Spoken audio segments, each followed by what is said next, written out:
Welcome back to another episode of the Bourbon Lens with Jake. And today I'm excited because we have someone that we've been trying to get on the podcast for a very, very long time. She's a very busy person, as well as someone who kind of makes that thing happen behind the scenes. So sit back and buckle into the latest episode of the Bourbon Lens. Hi, everybody. We're excited to talk about Joseph Magnus and CraftCo today on our podcast. We have CEO Allie Anderson joining us, as well as Nancy the Nose Fraley coming live in action on this podcast. So, ladies, thank you for joining the podcast. Thanks for having us. Yeah. It's a real pleasure. Well, I'm excited. We've been trying to track down Allie. We've over the last several years. And Nancy, you're busy, and we've exchanged messages many times as well. So I'm glad that, like a good plan, we needed Mo and the team from the PR team to come together and make this thing happen. So we love our PR teams. So Mo, thank you for setting this up, and really excited to talk about one of the ultra premium brands out there. I think that's how it's classified for Joseph Magnus, as well as Murray Hill Club, as well as something I've never tried before, the Cigar Blend. We're going to talk a little bit of all of that. But before we get into Nancy's story, because Nancy, you are going to tell us a lot and you're going to walk us through a little tasting. Allie, CraftCo's gone through a lot as well. You all have, really kind of set your roots down there in Michigan and continue to go out. So what's going on with the brand as you all kind of hit your stride here in 2025? So much is going on. I mean, especially right now with where the industry is and the headlines are at, we're just thankful to be in Michigan.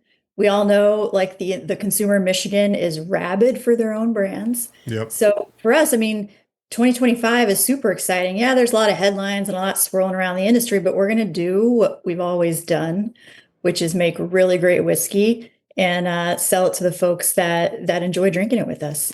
Yeah, and that's a great perspective to have, and you deal with all the things, right? You're seeing the tariffs, the barrels, the all of it, right? And I think that trips up a lot of people in our industry, like from the media side, and they're like, oh, there's just whiskey glut and overproduction. But what I've seen, and so I'd be interested in your perspective, is the consumer wants an elevated experience now. So they're okay with paying $100, $200, $300 for a bottle. That means they might have one or two sips, pours a night versus having, their full bottle for a week, right? Some people drink a little more than others. And so what do you think about that as people scale up for the experience part of whiskey? Mm-hmm. Oh, Jake, you said you had a couple things I really want to hit on. And one is the G word, right? The glut. Yeah. Like you read and you hear the doom and gloom. And I think, yeah, sure, there is a glut. We have to acknowledge that. But what you also have to acknowledge is the second point, which you said, which is consumers want quality over quantity. Mm-hmm. And that I think transcends even, we like to slice and dice this by demographic and generation. And I think actually everybody wants quality over quantity, whether you're a boomer, an Xer, Z, whatever. There's plenty of whiskey to go around at a variety of price points. Mm-hmm. And the folks that really want to elevate, and maybe you're coming in as a Gen Z and you're buying that $29.99 bottle of whiskey, and you want to explore and you want to move through. That's one of the things that we're pretty passionate about is you start, you learn, we've got a price point for everybody, an offering for, and then you get to Magnus. Yeah. Right.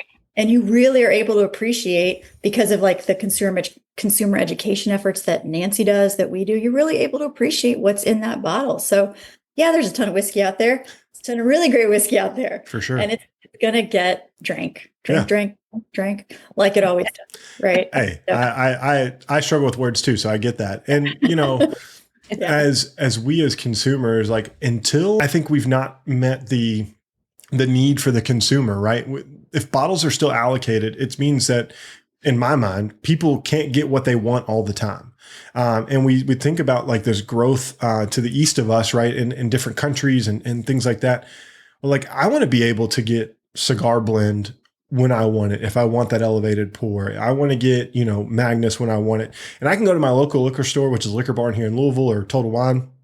And these are not always on the shelf, right? So, there might be a glut on, the big boys, but there's something about these craft products that are premium that you really want to be able to have and be, as a whiskey consumer myself, I want to be able to consume these when I want them because they are that elevated experience.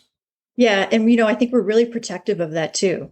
We want consistency all the time. And that's one of the things Nancy has been, passionate and adamant about since day one is that consistency in the bottle. So that's why we've got this incredible range of aged stocks, but we don't put an age statement on anything at Magnus. And that's for a really good reason. It's for consistency. Yeah.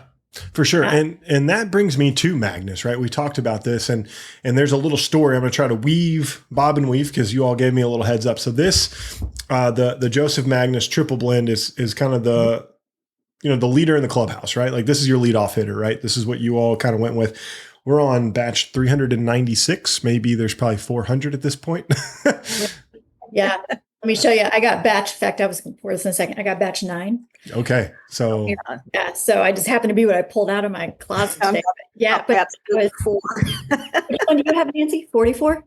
34. 34. So, hey, we got a little range to taste through. But yeah. You are point about, oh my God, that's really good. I just got a whiff of that. Yeah. So that's what's crazy is you've been putting out whiskey for 396 batches or more, right? I'm assuming this is one of the newer or latest batches. I'm sure there's something fun coming for 400 and 500's not far behind it, right? Like that's the way this thing happens.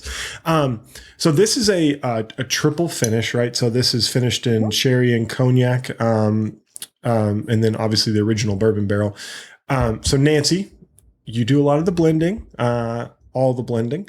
Walk us through how you create, a blend for Magnus, because I'm sure it's different for each of the, the products, because this is 100 proof triple cast. There's a lot of variety and different things you can play with. Yeah, sure. So in talking about the blend for the triple cask, it'd probably be a good idea to kind of go from the very beginning, how this product even came about. And I got a special treat for you today. I pulled out from my lab a little bit of the original 1892 Magnus. Whoa. And I keep my proper lab sample that's in UV glass. I keep that downstairs. I never touch it. That way I've got 2 samples, and this one I pull out, to show people. If one breaks, at least I've got to have a control, one. Right? Yeah. So it was off of this 1892 sample that I created the modern day triple cask. Well, what we found out when actually me and the late great Richard Wolf, he was the former GM of Buffalo Trace. He was over at my house, and we were going through the cask samples that we have and analyzing this 1892. And one thing we found that was really interesting was that it smelled and tasted like it had spent time in sherry butts, or maybe it had spent its whole maturation life in there. We weren't quite sure. And as a matter of fact, when maybe you could get if I'm not correct on this, Sally, you can step in. But if I recall, when Joseph Magnus himself was selling off barrels and such, once he saw the writing on the wall with prohibition, actually found that he was selling off sherry butts. So the whole thing behind wanting to use sherry in this was to replicate the original whiskey, and cognac historically acts of cognac cask being used, but in order to replicate the original 1892 bottle, I kind of needed something was kind of missing, if that makes sense. Yeah. So to my knowledge, we at Magnus, we created the very first triple cask. Oh, cool. Bourbon. out there. So that, we've always kind of been about first and being on the vanguard of things. And so that is how that happened. And it also, interestingly enough, the original distillery, of course, was in Cincinnati, Ohio. Well, what is right down the Ohio River from Cincinnati? Well, there's two things. Something. There's the big Seagram's plant, and then there's Louisville, Kentucky. Yep, you nailed it. You nailed it. Seagram's plant. So, which was, if I recall that, it started in 1857. Yeah, I mean, it's old for sure. So we were pretty sure, given the aroma profile and such, there seemed to be a genetic connection between the old Magnus and MGP. So that gave us, if you want to call it, historical permission to be to source. Yeah. From there, because that, we had tried making bourbon in-house, but we could never get as close to the original as we could with MGP. Yeah. So that's the genesis story with that one. Yeah. I should say too, though, that we've got, probably 600, 700, 800 barrels that we distilled in DC that, we'll be doing something pretty cool with here in the future. And I think that'll be fun to talk about. Jake will give you a call and talk all about that when it happens. But I think, looking historically at that, that'll be a pretty exciting moment because we'll take that, we'll probably finish it in something cool. Yeah. And it would be really fun, Nancy, to compare that, right? Oh, what you've got. Absolutely. Right. Yeah, that's going to be a really fun release and such. I think. Well, and you brought up an interesting point, like the DNA of a still, like the bacteria that is in that area, right? Even if a distillery, shuts down, then comes back online, which Seagram's did for a little bit, with all the different changes it had, you still are getting the same type of bacteria, the same type of interactions that you would want that are going to create the flavor profiles of yesteryear. But there could be something missing because column distillation has gotten so much better than what we had back in the 1800s. So I find that to be really interesting. So you found maybe a leather note or, a deep grape type of note from a cognac that you needed to kind of give it that dusty vibe that it was missing. That's absolutely right. And as a matter of fact, the original 1892 Magnus, when Richard Wolff and I were analyzing it, we thought it tasted kind of, older, like in, maybe like 9, 10, 11, 12 years old. Well, if Joseph Magnus, the distillery or the original incarnation in Cincinnati opened in 1892, and all of a sudden they have this older release that same year, they obviously didn't distill it themselves, and they, had to source some older whiskey. So I get to it. My mind, I'm pretty sure. I mean, I don't know for like 100% fact, but I bet anything that he was sourcing from that Seagram's plant. For sure. And it wasn't uncommon for then, right? That was very common, yeah. Remus did the same thing. Remus did it. And then, you come down to Louisville and they were all sourcing, all of the great proprietors of Louisville, they were sourcing barrels and making it their own. That's the story of Old Forester, right? So it's really interesting that we have all these iconic brands, but still, like in today's age, a lot of the production comes out of 5, 6, 7 distilleries, right? Which, I think sourcing gets a bad name, just like blending gets a bad name. That's how Scotch has made it as far as Scotch has, or Irish whiskey has made it as far as they have. And American whiskey wants to be that one day. They can sell a ton of world liquor. That's we're trying to do as well. So I think there's nothing wrong with it. And I think it's a rather cool story when you can connect the dots as a history buff. I find that really interesting. Yeah. Well, as long as you're transparent about it, and, I can't speak for other brands, but in our case, we actually did have, a pretty strong historical connection to it, and with the sherry cask, it wasn't just trying to do something to be different. We're trying to recreate something as close to a turn of the century or the 19th century product as possible. So sure. when you taste the triple cast, you're really getting as close as you can using modern day ingredients that we have on hand to cool. Well, and that I feel like so many people like want to hunt dusty whiskey, right? Like that's the thing. And I was having this conversation: is dusty whiskey better than modern whiskey? I think it's different, right? Because the ingredients are different, the barrels are different, the modernization, the technology is different. And I'm not saying that one's better than the other, but the amount of whiskey that we have now, like, far surpasses anything that we've had previously. And that shows that what we're doing is pretty damn cool and pretty good. So we got to keep leaning into it. But also when you can borrow history and figure out how something is created, and that's what's interesting to me. So you're taking an 1892 sample and trying to replicate that. Are you looking at the different esters and profiles and like you can do like monochromatic type of analyzation, or is this all nose and palate? Well, we thought about that deeply, and Richard and I ended up just doing it with nose and palate. We did think about getting it sent.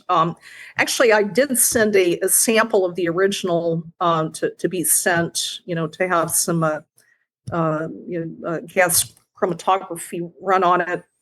But in the end, we just thought, it's probably more important for us just to and our taste buds to try and replicate that as much as possible. For sure. Yeah. And Nancy, I think point two, one of the things we were always straight up about with consumer from the beginning was we were never trying to copy it exactly. Yeah. We knew we couldn't. Like, and to your point earlier, Jake, like those were different yeast strains. That was different terroir literally at the time.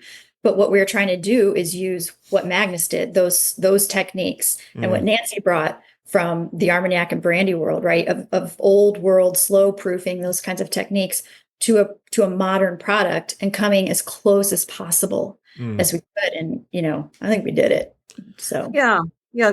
Trying to celebrate the spirit of it, so to speak. Yeah. Pun intended or no pun intended. It works both ways. For sure. So this whiskey is rather enjoyable. It's been quite a while since I visited my first Magnus bottle, and I took a sip over the weekend. But this one seems more pronounced, and the flavors seem bolder. Oxidation's a thing, right? We all know that as bottles sit open, things happen and change inside of them. But this is a bold whiskey, and I get a lot of more of that roundedness of the sherry and the cognac in this one, where it's not as pronounced in the other one, and that's I think has to do with just some oxidation happening and it mingling longer and all that fun stuff. And so when you try to recreate these, you're working with a lot of barrels. A lot of barrels are going to be different probably every time. You're probably working with variable age ranges to get the profile. So there's going to be batch variation, correct? There's going to similar yet different, right? Yes. And so absolutely. Top of the funnel to the bottom of the funnel, how much do you start with to get to the bottom? Because I know I've seen you taste whiskey. I've seen your little briefcase. It's not rather little. You got a lot in that briefcase. So just curious, like how many barrels does it take to figure out what a blend would look like? So you could kind of think about and Allie, I don't know if you want to jump in here too, but because I've admittedly handed over a lot of the triple cask work to my head blender, Will Fabry, and so do you know how many he's using now? Yeah, when you said that, Jake, I was like, what popped in my head, a truckload is 80 barrels. Yeah. We bring up 80 barrels at a time. and Will and the team unload all 80 barrels and they get to work. Yeah. They get to work, and then y'all like Zoom quite a bit, don't you, Nancy, with Will and Matt and the fellas? Yeah. And they go through what they like, what they don't, what they're going to save for certain batches. So, they'll take those 80 barrels and divvy them up across the casks and pull out the ones for projects. Yeah. One thing we are looking for is when the barrels come from the MGP campus and come up to Michigan, is we want a good mix between different places in the rick house. Mm-hmm. So that way it's not like all bottom floor, all top. We definitely kind of want a range of different profiles coming in, and that way we can keep the consistency as much as possible. I mean, sure. Of course with batch or by batching, there's always going to be some variation. Yeah, no, 100%. And then do you all take the whiskey off the truck, then secondary macerate it, and then blend back from there? Yeah. So it's and I should say too that the majority of the finishing cask are always Oloroso. Okay.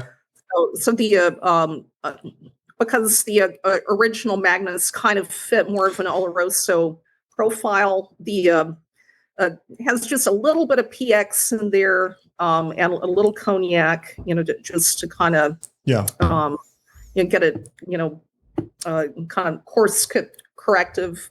I don't know if I answered your question on that one. No, I got what you're putting down, right? It's got a little bit of everything. And so, right, we have our backbone, right? We've built a brand and a reputation, and now we got something even a little bit more exclusive, which is the Murray Hill Club, right? So just kind of walking through this evolution. There's got to be a story behind this, and I should have Googled what Murray Hill Club was before this. But Allie, can you tell me a little bit what Murray Hill Club is and why this is historic significance? We think, so we didn't have the virtue of social media, of course, back then, but Murray Hill Club, there was the Murray Hill Club in New York, in Murray Hill. Mm-hmm. And we think it was very elevated at the time. And we think that Magnus modeled it after that. Like that was his Ritz-Carlton, right? That was his, like, when you think of luxury, his Tiffany, his LVMH, like that was a nice place. And so to denote to the consumer that this was a quality product, of course, I mean, if you go back and read some of his ads, I mean, they're just like so flowery and pretty cool, actually. So to tell the consumer that this is a quality product, he named it Murray Hill Club. After Murray Hill, we think, but it was his best-selling brand ever. So he was sold a lot in the South and Southeast. We still get emails from people like several times a year where they digging in their backyard and they found a bottle. Generally, it's purple because of the manganese in the bottle. When exposed to UV light, will turn it purple. So we still will get Murray Hill Club bottles that are turning up. It's pretty cool. Oh, that is pretty cool. And this one elevates in proof a little bit, 103 proof. So it's going to be a little more oomph to it. And are using whatever kind of stocks you all have available. Does this take some of your, older stocks that you all have maybe created in Michigan? Like what goes into this one? Or is this an MGP type of blend as well? Yeah, well, and I should probably talk about the in order to kind of answer or get to that question, to kind of talk about how this brand came about. So unlike the triple cask, I didn't have any kind of physical representation, stamped bottle, hanging around. All I did have, and as Allie said, were these turn of the 19th century adverts that Murray, or excuse me, that Joseph Magnus had out there, and so it would describe the Murray Hill Club brand as things like preferred by 9 out of 10 gentlemen, or it's pure and mellow. It tones the tummy. Well, it doesn't tone my tummy. I can't say for anyone else. Probably my favorite was if if marriage is the fatal termination of a disease called love, then Murray Hill Club is the panacea to cure all of your marital, ailments or woes. I always thought that would make an amazing cocktail napkin for Valentine's Day. Like you're in a bar, you're drinking Murray Hill Club, and you just see marriage.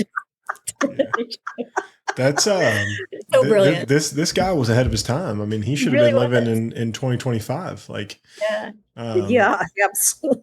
He was smooth talker. As the kids say, he's got all the Riz. Yeah, he does. Oh, so much Riz. We could go off on a whole tangent about that. I'm not gonna go there.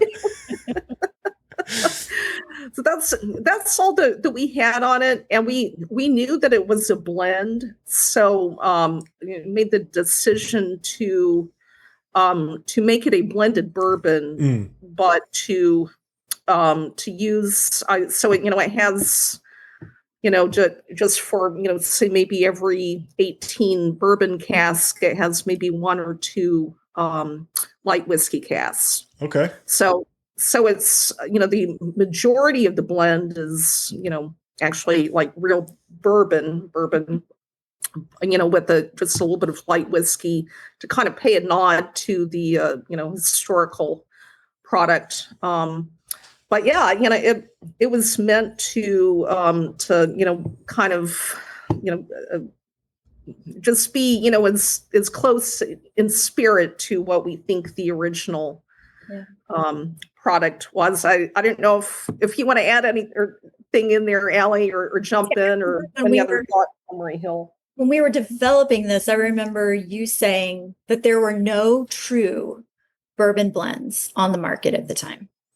And I remember that being kind of the genesis of why we wanted, we weren't really sure what it tasted like. We knew we wanted to be cutting edge with that next thing. We had triple cask, and then I love that this is the only product we make that isn't finished. So it truly does just elevate what blending is. And I think it's the best case example out there right now for what a true bourbon blend is. When it's, there's 18, 12, and 10-year-old whiskey bourbon in that product. It's honestly of everything we make, it's my favorite. Like, yes, there's cigar, yes, there's special release. This is like your everyday, solid, true expression of a bourbon blend. So, well, I will say, if you like high corn content, like if you like that sweetness and that corn, this is your whiskey, right? Like that's what I get. I get a lot of the grain. I appreciate that, right? Like I want to taste what it's made out of. I know that the barrel is going to do the barrel's thing, and we can debate it if it's 50 or 90 or whatever percentage. The grain, if you have crap distillate going into a blend, it's going to be crap. This, you can tell the base distillate of this is good distillate, that it's good grain. And there's a lot of sweetness to this. And, that light whiskey you're talking about, I can get that in here. Like, cause what light whiskey got a very specific taste. And you can get just enough. It rounds out the edges. I think it takes away from the sharpness of this as well. And I'm talking in generalities here because I don't want to get into like the tiny minutia, which we could. But that's a whole hour with Nancy on another podcast. She can do it too. Trust me. I remember when we were talking to consumers about this, and they'd come into the tasting room, and so much of it, that was 10 years ago, right? They would ask what light whiskey is, or they would come to it with light whiskey. Why would you ruin it with that? And we went, just try. Because this is where that chew, a little bit of that butteriness, the kernels, all of that is coming from that light whiskey. So it was a consumer education thing too at the time. Probably still is to some extent. But I mean, I think light whiskey's having a moment right now. MGP's put out some really old light whiskey, and used cooperage, higher barrel entry proof. It's got some unique things to it that is not bourbon. But has the spirit of bourbon, right? Like I feel like going back to the spirit of Magnus, this has the spirit of elevating a whiskey. And if you can touch it enough, and just give it a wisp of those things, you're going to elevate the experience because it's going to give that roundedness to it. Yeah. It's amazing to me how just 1 or 2 barrels in a, say a 18, 19, 20 barrel blend, just how much of the light whiskey really, what the influence too about the entry proofs on both the, just kind of stepping back for a moment, Yeah. also on the triple cask and the Murray Hill Club. The reason that we chose 100 proof for the triple cask and 103.5 for Murray Hill was the original stock that we had was, I struggled to have barrels that were over 100 proof at that time. Really? So part of it had to, where the original stock had matured was in a very cool and damp environment. So that kind of set the tone. I couldn't go higher. Yeah. And so it just kind of became a thing. Well, when we eventually did get some higher proof, we just thought, what, we kind of like this, and it's kind of its thing now. So, Yeah. Well, that too was more recent history, of course. Like in the past 10 years, but that's where how we arrived at those proofs. Yeah. Was because the stock had really fallen pretty low. Well, it was old. Thank God you did, because I am so tired of 150 proof bourbons. Thank you for that. Amen. Yes, Jake, preach, brother. Yes. I want whiskey under 110 proof most of the time. That's why I call Murray Hill my day drinker. Yeah. Because it's just a rock and a twist all day long with that guy. And then you've got the triple cask is like your nice kind of dessert, maybe, or a little later. You have that with your cheesecake and you'll be very happy. Your bread pudding. Holy. Yeah. And then when you have your extra nightcap, which is the cigar blend, right? Like when you have your stogie, you're outside with your campfire. This is the one that you pull out. And this is, the darker label. We have Armagnac, sherry, cognac. We got an elevated experience here. And we're going to bring a little more proof because we're into the night, probably the last drink you're going to pour. It might blow out your palate a little bit. And thank God it's on Umbriana. Please, for the love of God, don't touch that. We have no plans. No, we're not. In fact, Will Fabry would probably poison my whiskey the next time I'm in the shop if I said the A word. Yeah. Not happening. Yeah. So, quote me on that. Okay, good deal. I have it on good terms that CraftCo will not have Umbriana. Thank you. It's a very hard thing for people to do. I've tried many, and many have failed. But this I'm so excited about. The last time I saw this bottle, I was actually leaving to go fly somewhere. And I told myself, if I came back to the airport and it was sitting in the Louisville airport, I would buy it. Unfortunately, all 6 bottles had sold. But the only time I've ever seen this was in the Louisville airport. I didn't even know it was there. Yes. I didn't either. Yeah. So the Louisville airport will drop gems. I will tell you this. Always check the little store. I have my buddy bought a Michter's 20 there one year. You all actually, the Murray Hill and the Joseph Magnus are staples. They're off. I will say that. But other than that, it's there for sure. So good job on whoever your distributor is making that happen, because they have done a really good job of making sure that your all's product gets sold, and most people take it with them. Yeah. Shout out to Heidelberg. Yeah. But yeah, so I'm super excited about this. Because cigar blend could mean so many things to so many people. And Nancy, you enjoy the occasional smoke. So like when you think about creating something like this, what's an inspiration to you, right? Because I feel like I'm an unsophisticated cigar smoker. Like when you think of cigar blend, what does that mean? Like, I feel like you know what I'm trying to get at here? Like there's something about that term that means a lot of different things to a lot of people. So as a blender, what does that mean to you? So, this is a good opportunity for me to talk a little bit about the history of cigar blends. And I kind of need to do that. Yeah, for sure. Hey, I love your history. You keep going, girl. Do your thing. On our hands, so yeah. I love history nerds. So, Hey, people know what I sound like. They don't know what you sound like. We want you and Allie to be the star of the show here. So, my original production background is from the brandy world, and I was trained by a 10th generation cognac maker that came to California in the early 1980s, and so my training is in that tradition. Well, about 35, 40 years ago, in the cognac world, cigar blends started coming online, and it became a thing. My own mentor, Hubert Germain Robin, created his first cigar blend back in 1994, so 31 years ago. And so anyway, fast forward to 2016. I'm out on my, I don't know if you can see my patio deck out over my shoulder. I've got a redwood deck that has redwood trees hanging over it, and I was smoking my pipe. Nice. I've been a pipe smoker for I think about 35 years.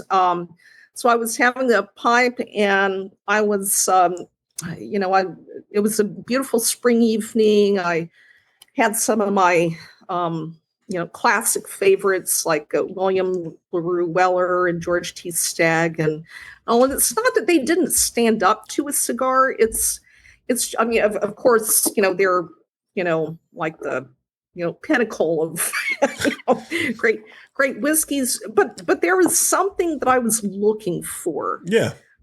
In it, and I thought, well, I've been a vintage Armagnac collector for years, so all of a sudden, out come the, I thought, what if I kind of played around and created a cigar blend bourbon. Yeah. And kind of as like a nod to my mentor and, that whole history in France. And so, out come pipettes late at night. I think I called our then CEO. Yeah. Brett. Yeah, he was in Washington, D.C. I'm on the West Coast. I think I called him, it was 9 p.m. my time, and it was midnight his time. Perfect time for a phone call. Oh my God. You'll never believe what I just came up with this prototype for a cigar blend. Well, nobody in the United States, unless you were a cognac fan, had any idea what that even was. Yeah. So anyway, kind of getting back to why I did the triple cask finish. One thing is, we have because with the triple cask, the regular Joseph Magnus bourbon, we kind of were on the vanguard of doing triple cask. I thought, well, I did a triple cask for this one too, but probably more importantly is that with a brandy cask, you get this, or the brandies that I like Armagnac, often have this note. It's a very nutty kind of note, and it comes from something we call rancio, which is cognate with the English word rancid. It doesn't technically mean rancid, but what it is, it's the oxidized esters of the fatty acids that are in the brandy, and that over time is that it comes from a heavy lees distillation, usually in a very that's put in a very humid cellar, and over time you get these really nutty, tobacco-y, aromatic tobacco kind of notes and such. So that was the note I wanted to replicate. So when I think of a Cigar Blend, and I hear it referred to as batch these days, and I'm not real happy about that. It's a blend is the historical term, because it's blended to do. I mean, it's not a blended bourbon, but it's blended to do what it's supposed to do. Again, blend gets a bad rap. Blending is a art and a science. Art and science. Yeah. Well, it is starting to get some appreciation out there now, I think. But the whole thing, but behind a cigar blend, it's not that you can't drink another whiskey with a cigar or a pipe. I mean, of course you can. You can, drink whatever you want with it. It's that it's specifically designed to be able to pair well with that. Yeah. And what you want are those that fat and the kind of the oxidized esters that you get from that. And you get that so easily from brandy cask. For sure. Well, and that's the one thing that I will say about this. We were talking about this last night. We were doing tequila finishes, but it's like understanding the base spirit, right? Like you have to go and be willing to try a cordial after dinner at a restaurant to get that Armagnac experience. Or, Raj has made Armagnac a little more popular. So, trying that or trying a cognac that's not Louis XV, or understanding the PX versus Oloroso. And that makes you a better consumer of these high-end products when they are finished. Now, I'm well on my journey to make that happen. I think it's really cool when you can try the base distillate of whatever that thing is. I've tried enough Armagnacs at this point, and I'm like, oh, I appreciate Armagnac. I need to try more cognacs. I need to try more sherries. It's not because I don't want to. It's just like, man, at the end of the night, I kind of just want to drink what I want to drink versus like I need to train my palate. But the only way you're going to get better at this and understand and appreciate what people like you do and what CraftCo's creating is to go and try what the base thing is, because that is going to make you a better consumer of what you're actually sipping on. I would also say too, and this is going to sound a little silly, but like stick your head in a spice drawer. Yeah, like 100%. Unscrew the caps, just because. I think we get so removed from what does fennel seed actually smell like? Go and spend your $500 at Stave and Thief and grab your Stave and Thief Society. Go pass your test. I got a 98. Scott got 100. I always like to remind him that he did better than me.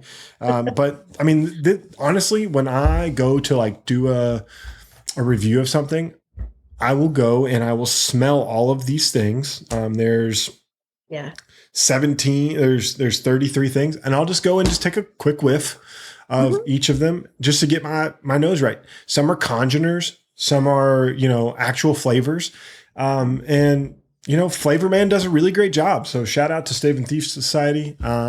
Because this is probably one of the coolest gifts I've gotten. I've got to try a lot of expensive whiskey, and thank you for everyone for allowing me to do that. But this allows me to be a better, whiskey professional media member because I can pick up different flavors and profiles. And so that, or Knows Your Bourbon, if you don't have $500 to spend, the Knows Your Bourbon kit's $25 on Amazon.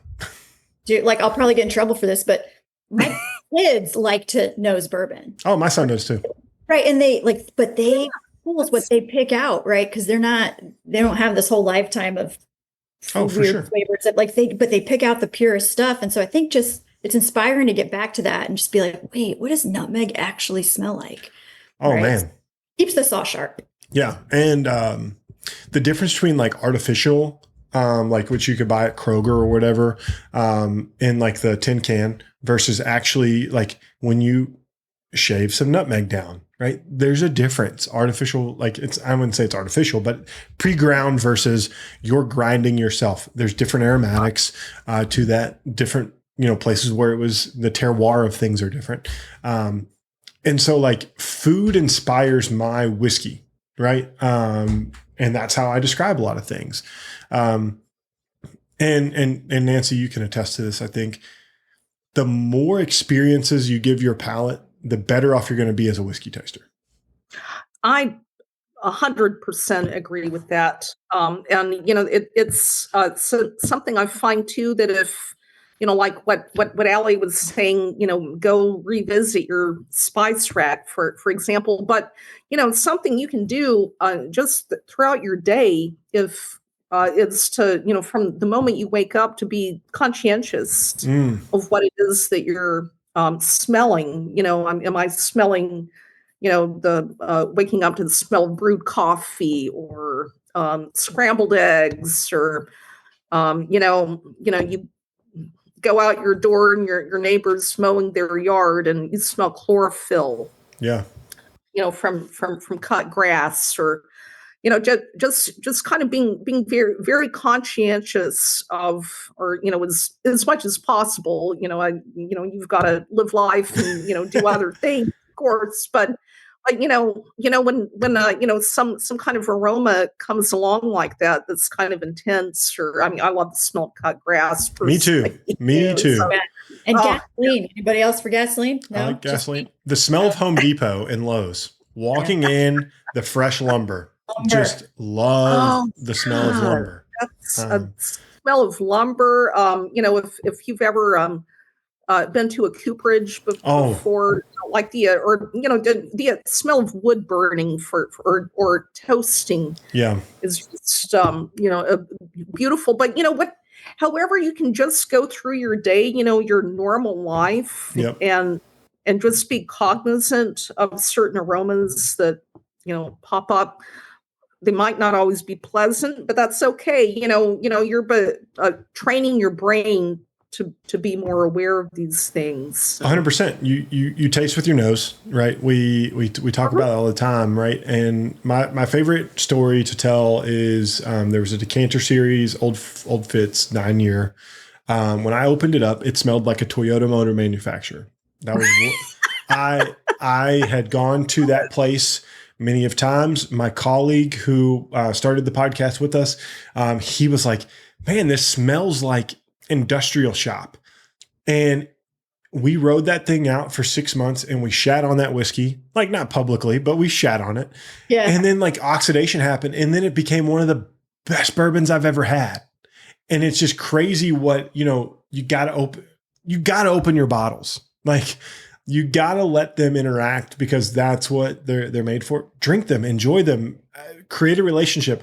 And we've had a running joke about that tasting note forever, because we smelled it first and then we tasted it, and we're like, this is what the brake shop tasted like. And so it's wild, but after a while it went away, and you enjoy it. And I think that's the most fun thing I can say about with these. I know that these 3 whiskeys are going to be shared. I already have a plan. These are going to be at Kentucky Bourbon Festival with me, with the guys. I love it. So we have a house of 13 people. They like to smoke cigars. We're going to have these. These will be our whiskey cigar night drinks. And so I have a plan for this. Jake. Send me pictures. For sure. Yeah. Oh, wow. Yeah. Absolutely. Yeah. So these have a purpose. So thank you for sending. They have a purpose now, because I got to try them, and I think they will be perfect. And the guys will, and gals, we have a couple gals down with us, that will really enjoy this. And so what I want to say is thank you to you all for creating experiences for us. Right. I don't think I hate this term, influencer, media, whatever you want to call me. We don't appreciate the brands enough. And so I just want to say thank you for the opportunity to spend an hour with you all, and to try these products, because you all are putting your heart and soul into these things. And I've really enjoyed this conversation, and I believe everyone that's listening will enjoy this conversation. So thank you for spending a moment with us and sharing these 3 whiskeys with us. Thank you for having us. And let me ask you a quick question. Which batch of Cigar Blend do you have? I have batch 250. Oh, nice. Okay. Halfway to 500. Well, we're into the 400s now. Oh, wow. Yeah. So we're actually, I think today, 487 to, we have at 9 that are getting bottled right now. Yeah. But this is delightful. I just quickly wanted to say one thing. I know that not everyone is a cigar fan or a pipe fan, but with what I find with Cigar Blend, if you're not into that, like a nice dark piece of chocolate. Oh, I can 100% see that. Like some grilled fig with maybe some blue cheese or something in there, wrapped around bacon, or there are other things that pair. You're making me very hungry well. now. That's But that one of my favorite things in the summer is bruleed fruit, right? So a little cut peach or fig, and then throw a little bit of sugar, and then just flame the crap out of it. It's so good. It's a dessert. I mean, it really is. Cigar Blend goes very well with that kind of thing. It's not just it's designed for a certain purpose, but it has, many functions. I mean, to your point earlier, Jake, like about being curious, right? Yeah. About flavors and stuff. I mean, that's why when we talk about the consumer wanting quality over quantity, it's because they're so savvy now and they're great eaters. They love to go out and try new flavors. And For sure. Being more curious about that is why you're going to pay $100 for whiskey, because you're going to be able to peel back those layers and enjoy it even more. So for sure. In the words of Donkey, ogres are like onions. They have layers. Yes. Nice. That was actually from my childhood. I remember Shrek when it first came out. My kids have not appreciated Mike Myers' humor as much as I have, but yeah. So I Married an Axe Murderer. Maybe try that one. Yeah, exactly. Maybe. Or just say, it's Johnny. Then we'll really get them. Well, you should come out and see us in Holland, Michigan. So how about this? I actually have a finalist presentation for work in Holland. I'm actually going to be flying to Holland to do the presentation. So I will let Mo know the dates. I'm flying in on a Thursday and then leave on a Friday. So I'll make sure I fly in early enough to be able to come to the distillery. Okay, do that. We'll connect on dates because we're going to reopen our tasting room. Sweet. Time this summer. So we're super, it's all crazy, but we're getting it done now. So, we're here for content. We're here to help you promote it. We'll love to have you out. Awesome. Thanks. Well, thank you all for joining us today. Thank you everyone for listening to the episode of the Bourbon Lens, and we'll catch you next time. Cheers. Cheers. Thank you. All right. Thanks. Thanks for listening to this episode of the Bourbon Lens. Make sure you're connected with Scott and I via social media on Instagram, X, and Facebook. We'd love to connect. And if you're more the professional type, follow us over on LinkedIn. If you want to know more about Bourbon Lens, make sure you're subscribed to our weekly newsletter, The Weekly Pour. For exclusive content and more, check out Patreon. Follow us there at Bourbon Lens. And last but not least, on your favorite podcast listening app, make sure you're subscribed because every Monday, Scott and I release a podcast, and we would love to have you here listening to the newest features and the newest whiskey news. And until next time, cheers.